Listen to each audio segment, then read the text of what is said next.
Did you know that Wyatt Earp, an icon of the American West, spent the final years of his life living in California, where he served as a movie consultant on early silent era westerns? We'll discuss this and other interesting facts about film and culture with Dr. Marsha Gordon on this episode of The Curious Professor.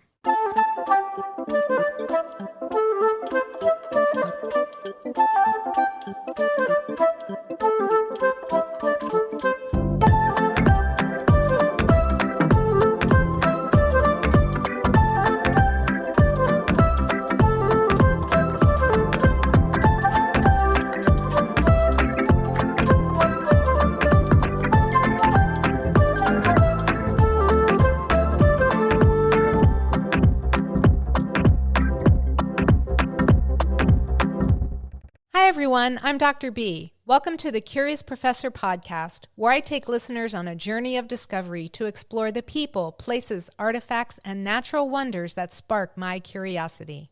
On this episode of the Curious Professor podcast, we'll explore the wonderful world of movies with Professor of Film Studies, Dr. Marsha Gordon.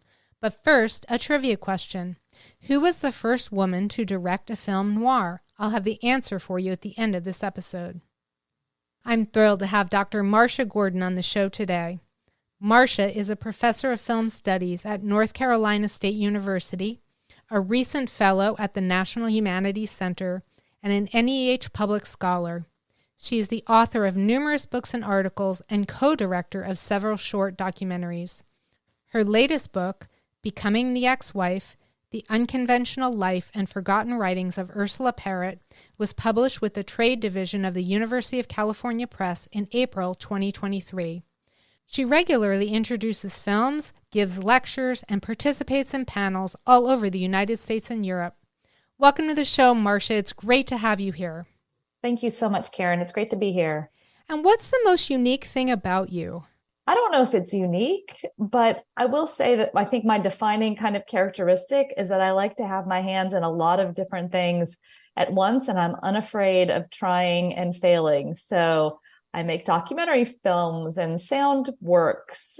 Just did my first audio piece. I write books and I try to learn how to play music every now and then. And I love teaching and giving lectures. And basically, if there's something that I can try to do, even if it's outside of my comfort zone, like art installations, which I have a show up at the Harvard Museum of Natural History now that I worked on with a collaborative team, I will do it. So I guess the Curious Professor is kind of my my brand.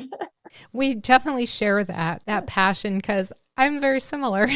It is a gift of being a professor, is that because you have this institutional framework for your job and your teaching, and you have the stability, it allows you to explore all of these other intellectual and creative outlets. And so it's a gift and a privilege. Your book, Hollywood Ambitions, Celebrity in the Movie Age, examines a varied and untraditional cast of characters, including Wyatt Earp, Jack London, Clara Bow, Gertrude Stein, and Ida Lupino, to investigate their involvements with the expanding film industry and demonstrate the unifying role that American motion picture capital played in shaping cultural notions of reputation, success, glamour, and visibility. Tell us what motivated you to write that book. Wow, you're going deep into my bookography. Yes, so that was my first book. So that grew out of my dissertation. My PhD is from the University of Maryland, College Park. And I was so lucky. I was in an English department, but that's where the film studies faculty were as well. And I had such an amazing kind of interdisciplinary doctoral education and undergraduate education as well, actually. And so that work was really motivated by a challenge that I presented to myself, which is, how do you write a dissertation that would become your first book that engages with American cultural history, literary history, and film history? And, I was young and just learning how to be a researcher and a scholar. And so that was not an easy task. And I really had to convince some of the people on my dissertation committee that it was okay to have a dissertation where Gertrude Stein and Wyatt Earp and Clara Bow were sitting up, alongside each other in chapters, because that is not a conventional grouping. But that's really what motivated it, was to think about what did they share in terms of thinking about how they could use Hollywood This was all about how you could use the motion picture industry and especially ideas of celebrity to kind of recreate yourself and to rethink your identity. It's a very personal use. And so that's what tied those subjects, or, those diverse subjects together. And, it was really an interesting exercise in archival research. So I spent time at the Huntington Library and Jack London's papers. I had a fellowship that supported me doing that. And it really helped me realize what I love to do is dig. I love to dig. Drop me off in an archive and pick me up whenever I have to leave, and then just turn me loose on papers and tracing, clues that lead you to other archives or to other publications. And so that's really my passion. And that's kind of all of the work I've ever done kind of stems from that. And that first book was my attempt to kind of reckon with those methodologies. And how did you choose those specific historical figures to focus on? They were really, I think if I'm not mistaken, this was a while ago. I started with Gertrude Stein, who I was fascinated by her writing and by the role she played in the culture of 1920s and 1930s. And when I discovered during doing some research on her for an American literature PhD course that I was taking, that she had not only been to Hollywood and kind of hung out with people in Hollywood, but really was trying to get to Hollywood just before World War II broke out, and try to kind of use her literary celebrity to reinvent herself. I think that was the start. And then that was maybe my first year as a PhD student. And then I think Wyatt Earp was actually the next one, because I was doing research on Westerns for a film class and discovered that Wyatt Earp had this relationship with Hollywood and had wanted to kind of use it to cement his reputation in the 19 teens when Westerns were really popular. And I thought, wow, this is so interesting. And then Clara Bow, of course, the idea of this, young Brooklyn kid, nobody from nowhere, getting this opportunity through a fan magazine contest to go to Hollywood and reinvent herself. So it just kind of built from that. So those were the genesis. And and so it was just kind of accumulating case studies that I was like, oh, I had a light bulb moment. I can connect these. Your most recent book, Becoming the Ex-Wife, The Unconventional Life and Forgotten Writings of Ursula Parrott. Now, Ursula Parrott was a once famous author, Hollywood screenwriter, and consistent headline grabber who lived a colorful life in the 1930s and 40s. What interested you about writing that particular book? Okay, well, this is a big one. I have 6 hours worth of answers for that. So I'm going to try to digest those into a couple simple ones. The first is, when I discovered that she existed, I had never heard of Ursula Parrott before, because why would I have? All of her books have been out of print. May of 2023, McNally Editions republished Ex-Wife, her 1929 best-selling novel that I derive my title from, Becoming the Ex-Wife. So the good news is that people don't have to do the struggle I did, which was going on eBay and buying 1920s and 1930s editions in order to read her work. So when I encountered her actually doing research on F. Scott Fitzgerald and a screenplay he was hired to adapt of one of her short stories called Infidelity that appeared in Cosmopolitan, I started doing research on this screenplay and, looking into Ursula Parrott. Who was she that Fitzgerald was hired, by MGM, one of the big studios? Why hadn't I heard of her? And the more I learned about her, and how prominent she was, how well known she was, how wealthy she was, that she was going to Hollywood and writing screenplays and working in the New York studio offices, that she, wrote 20 books and over 100 stories and pieces of kind of short nonfiction and serialized novels. And yet she was completely erased. Like nobody, my friends who are literary scholars were like, who? I've never heard of her. The reason I got interested in writing a book on her is that at a certain point I realized, if not me, then who? Right? Like I was curious enough to go down this path. And as I started accumulating more and more information, I got to the point where I was like, somebody needs to write a book about this woman who has been so unfairly forgotten and who was touching on all of these very interesting ideas about women in the workplace, divorce, single parenting, work-life balance, to my mind, well before these were parts of the conversations of the culture, the way they became in the 1950s and 1960s, 1970s and beyond. And so that is how I came to write this book. It was not an intention. I was not setting out to write a book about Ursula Parrott. I was doing research about F. Scott Fitzgerald that made me feel like I had to write this book and tell her story and try to get people to think about her. And I hope now read her, and I hope teach her and research her. And now that this book is available, if you are listening to this and you are a professor or a teacher, read Ex-Wife. It is so good. It's so relevant. It would work so well in any class on American literature or women's literature.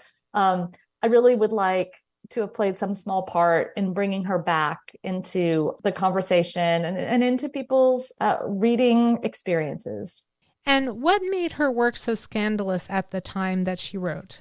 Well, all of her work was not scandalous, but Ex-Wife, the 1929 bestseller that propelled her to overnight fame, literally on the eve of the Depression. So she gets her first big paycheck in October 1929, which is just an unbelievable happenstance of history. It was first published anonymously. That didn't last long, and that was just a marketing gimmick. If you publish something anonymously, of course, the first thing everyone thinks is like, ooh, it's so scandalous that they can't attach their name to the book. It's a tried and true gimmick that has been used for a long time, and it worked really well for Ex-Wife. But she was speaking very frankly. This was a piece of fiction, but I would call it thinly veiled autobiography. She spent a lot of time in the press saying that this is not my life story, even though it really was pretty close to her life story. And it's a book about infidelity. It's a book about divorce. It's a book about what it was like to be an unattached woman in 1920s Manhattan and Greenwich Village, which, as you can imagine, includes sex and alcohol. And there is a really devastating rape scene in the book. There is a incredibly powerful abortion scene in the book. So she was really talking in this book about things that even today, right, are complex to address in literature, but she was doing it almost 100 years ago. And so she was a kind of pioneer truth teller during a generation where there was a lot of truth telling going on. So she was kind of part of that wave of the kind of New York. The critic Ann Douglas has called it terrible honesty, writing with terrible honesty about the way the world was. And so that's what made the novel so sensational, when it first came out. And who were leftover ladies, according to Parrott, and what was their significance in that era? Yeah, so leftover ladies, that was a term that she trotted out in a 1929 essay. It's considered a manifesto that came out around the time of the publication of Ex-Wife. And in it, she is positing the idea that there is this category of woman that exists in a way that it had not at earlier points of history. And this kind of builds off of the idea of the divorcee, which, like, the New York Times, for example, when it reviewed Parrott's first book, said, like, wow, Ursula Parrott has really not created the idea of the ex-wife. I mean, the word had been used for a while, but really created and popularized this category. Like, all of a sudden, ex-wife was an identity. And Parrott made a novel all about that. Well, Leftover Ladies approaches that from the perspective of writing a kind of treatise on what she saw as a growing body of women who were either widowed, single by choice, who opted for careers instead of marriage. Parrott thought the two were really hard to navigate at the same time successfully, or divorcees. And she saw all these women who were, like, out there working, either with careers or working, she differentiated that from, like, working in a department store or working in a kind of secretarial support role where you're just, basically trying to earn enough money to get through every month. And she thought this was a phenomenon of the modern age that was partly facilitated by the advances of feminism, which she had a mixed relationship to, getting the vote for women and then women getting equal educational opportunities. Parrott herself was Radcliffe educated and went to Boston Latin Girls School for high school. So she was curious about all of these unattached women circulating in the world, and she called them leftover ladies, which, has a little bit of a negative, connotation to it, like the leftovers, like that's the undesirable thing, right? That you kind of can't quite bring yourself to throw away, right? But she was really trying to call people's attention to some of what she considered these downstream consequences of equality and what that meant, especially in terms of marriages, where men were partly, she argued, liberated by the idea of women being able to be self-supporting, because that meant that they didn't have to worry about them. They didn't have to take care of them the way they did in earlier generations. And so that's where that concept comes from. I watched your documentary called All the Possibilities, and it is about artist Vernon Pratt's abstraction painting, All the Possibilities of Filling in 65,536. Tell us about the painting and why you decided to create a documentary about it. So Vernon Pratt was a professor of art at Duke University. I teach at North Carolina State University. So he was in Durham. I never met him. He died before I was aware of him. And when he passed away, he left behind a really unbelievable corpus of work. I mean, we're talking a full industrial warehouse of work. He did a lot of large scale pieces that were done in the mode of systematic abstraction, where he was taking ideas about math and color, largely expressed through the scale between white and black, and visualizing those. And so this piece is, the scale of it is really unbelievable. The Gregg Museum of Art, which is at my institution, North Carolina State, exhibited this painting in a single room that covered the walls floor to ceiling of 3 walls of a large gallery. It was meant to be seen on one wall, but there are very few walls like in the world that you could display this work on. And in fact, Vernon Pratt never saw it displayed on one wall during his lifetime. He created it in this series of 256 panels. I was so taken by this painting. My husband is an architect, and he and I have done this. That was our second of 3 documentaries. We're working on a 4th right now. And we decided, like, wouldn't it be incredible to try to share this painting with someone who couldn't come to this exhibition, right? This is a short duration exhibition, and it's so complex and so moving and so innovative and original. And so, we interview a mathematician to talk about the painting, and we, talk to art historians, and we just try to convey both the kind of intellectual rigor of it and also the sheer delight of playing with all of these little squares of black and white that constitute this very large grid of black and white. And so that was a delight. We worked with a really talented animator, Robin Vuchnik, phenomenal editor, Kevin Wells, and it airs on PBS, and you can stream it from the North Carolina PBS website. It is available there. And I'll put a link to it because I absolutely loved it. I thought it was fantastic. I actually watched it twice because it was so amazing. And I had dreams about it last night after watching it because it was What were your dreams? Incredible. Like I was in, because there's one section of it, of your documentary, where you show, the installation. Yeah. And then it's almost like you're moving through it, and then you show it being uninstalled. Yeah. And it was like I was in it, walking through it after it was installed, and I was like, oh, this is amazing. It was incredible. That is so cool. Well, I'll tell you a little secret about the documentary, which it's hard to notice, especially if you're just streaming it online, but we had a very rigorous kind of formal set of rules that we used to make the documentary about what we couldn't do in each section, as a nod to Vernon Pratt's formalism. And so the documentary is 16 minutes and 16 seconds long. So we had to work within that exact parameter, which is not an easy thing to do. If anyone who makes films will tell you that to aim at a number like that is really hard. So that was one of the rules for the project. I love that even more. And for listeners who may not be aware, my birthday is August 16th. So I've always been attached to that number anyway. So that's amazing. Awesome. Yeah. Well, maybe you'll get to see the painting in person one day. I hope that a museum, no museum has yet to acquire that piece is still sitting in boxes waiting to find its forever home. Which is so sad to me. But listeners, please watch the documentary so you get a chance to at least experience it in that form.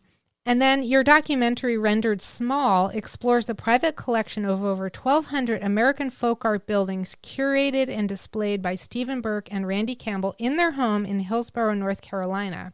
And what an incredible home. What made you interested in telling their story? Yeah, so this was the first documentary that Lewis and I did. And this is another case of how do you show people something that they likely don't have access to, right? I have access to this because I know Stephen and Randy now, and they live in Hillsborough, which is about 45 minutes from where I live in Raleigh. And they have turned their home and several outbuildings into this kind of personal museum of American folk art buildings. And these are buildings that were handmade by people, largely from the late 19th century into the 1950s for a lot of different reasons. And these are schools, churches, movie theaters, houses, all kinds of industrial buildings, from very whimsical to very quotidian, from 2 inches tall to 6 feet tall. And their home is this unbelievable experience of architecture of all sorts that appear all over America, a ton of churches, for example. And we were so blown away by this collection. And we thought, how do we share this with more people than just the few people that get to see it in Stephen and Randy's home? And so we approached them about it. And we said, look, we've never done anything like this before, but we're pretty confident we can do it. And it took us, it's a short documentary. All of our works are short. I think it took us almost 4 years to do. They were so patient because, we had a lot of other stuff going on, full-time jobs, all the other expectations. But man, it's been such a pleasure to see that documentary. It also streams on PBS, so anybody can watch it there, and to hear people's reactions to the kind of wonder of seeing a collection like this, and also thinking about that idea of what drives people not only to collect things, but to, collect to the point that it consumes their entire lives. There's no space in their home that is free from these structures. And so I also think that's a very interesting part of it. And to the dynamic between Stephen and Randy, where Randy, is not the collector. Stephen is the collector, but they coexist kind of peaceably in this detente over the beauty of the collection. Yeah, I thought that was an interesting aspect of the documentary as well, to discuss their relationship and how the collection has impacted their relationship as well as them as individuals over the years as it's gotten larger and larger. Yeah, for Rendered Small, it's interesting because, you could say that Rendered Small and All the Possibilities are both about works of art, but Rendered Small is, to me, so much more about the people who collect works of art. And so it was important to us to tell the story of them as part of this, like how you navigate having a collection like this constantly in your midst. Well, and it's interesting too, because they collect small houses, but they keep having to expand their own home to accommodate a huge, extremely large collection of small buildings. That's right. We were just visiting with them, in the past month, and Stephen, as always, was showing off some of his new amazing additions to the collection. Like you got to ask every time, like, when is the new building going in? So, that is a collection that I don't know if it would be in the realm of the possible, but I would hope that one day some museum would come knocking on their door, or that some person who loves kind of the history of vernacular American art and architecture would want to open a museum of these objects, because they're so spectacular together. And I hope more people can see them. So what is your favorite movie and why? Oh my gosh, that is such a cruel question, Karen. I actually get asked this question a lot, and I usually punt because, like, what favorite movie of the 20s, of the 30s, of the 40s, American, French, Italian. There are so many categories of movie that I love. And so, kind of depends on the day that you ask me what I'm in the mood to talk about. But I will tell you a movie that consistently moves me, in part because of its sheer originality. And that is Jacques Demy's Umbrellas of Cherbourg with Catherine Deneuve. And it is a 1960s all singing, beautiful color French musical. And I find myself often watching movies and not feeling very emotionally moved by them because it's kind of like what I study and I'm looking at form and all of these kind of distancing things. But that is a movie that almost never fails to bring tears to my eyes at the end of it. I find it so moving, and it's such an absurd idea to have characters sing every word of dialogue in the film, but it's amazing. And of course, I'm watching subtitles too because I'm not fluent in French. And yet it's such a testament to the magic and the beauty of that film that within 20 minutes of every viewing, I've bought into the universe. I'm right there for all the twists and turns of the stories. And it's really, yeah, it's spectacular. So that is, I will say it's in my consistent top 20. So what's up next for you? What projects are you currently working on? Okay, well, I always have a lot of balls in the air. So again, this is a question I could take a really long time answering, but I'll just mention a couple. So my husband Lewis and I are embarking on a new documentary project about a visionary artist named Alexander Bogardi, who was a Hungarian immigrant to the DC metro area, started off in Baltimore and then ended up on Capitol Hill. He was a cosmetologist, so he studied like at the Clairol Hair Institute. He was a featherweight boxer. He was a devout Catholic.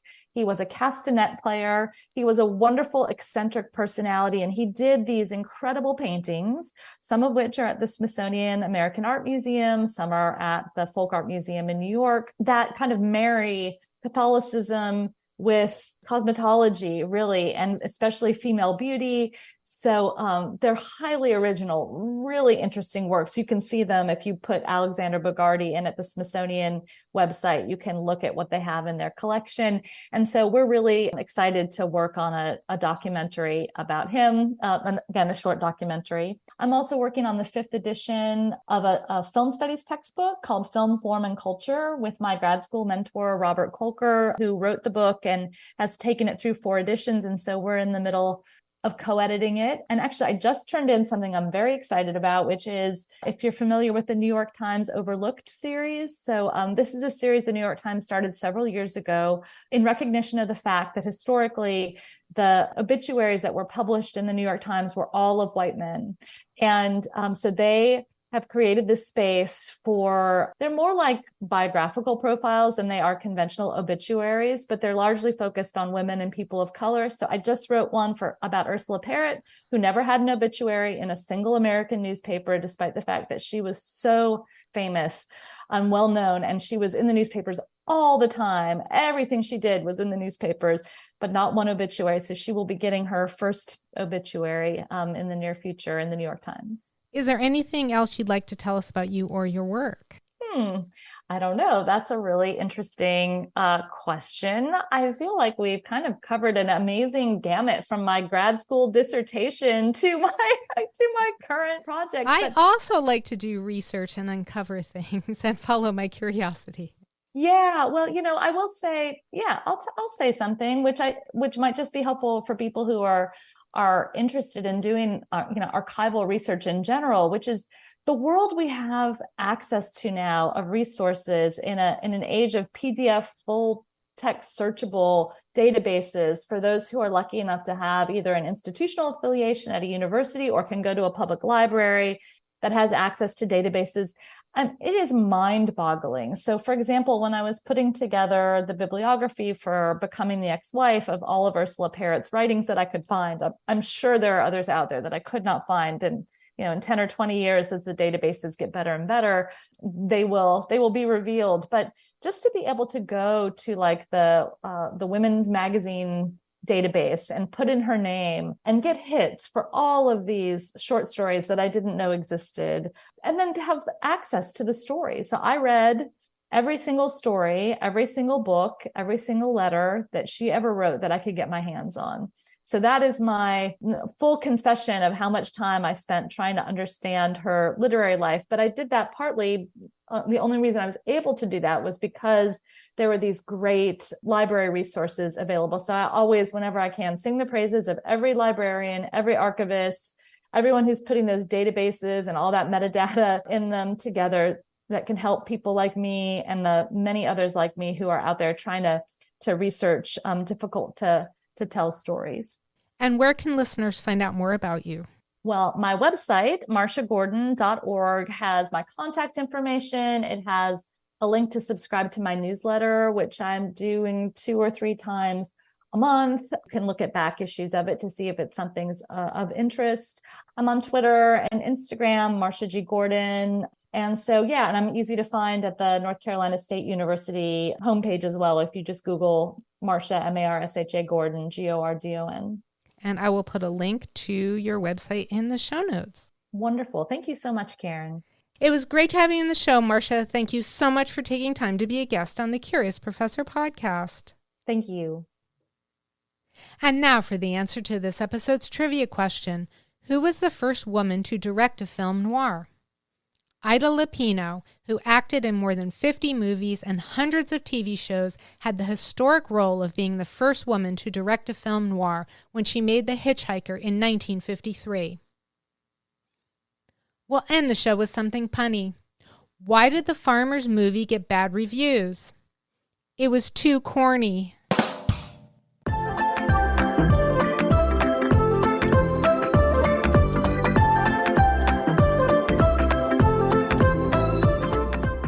Thank you for joining me for this episode of the Curious Professor podcast. If there's a person, place, artifact, or natural wonder that has sparked your curiosity and you'd like for me to feature it on the show, please let me know.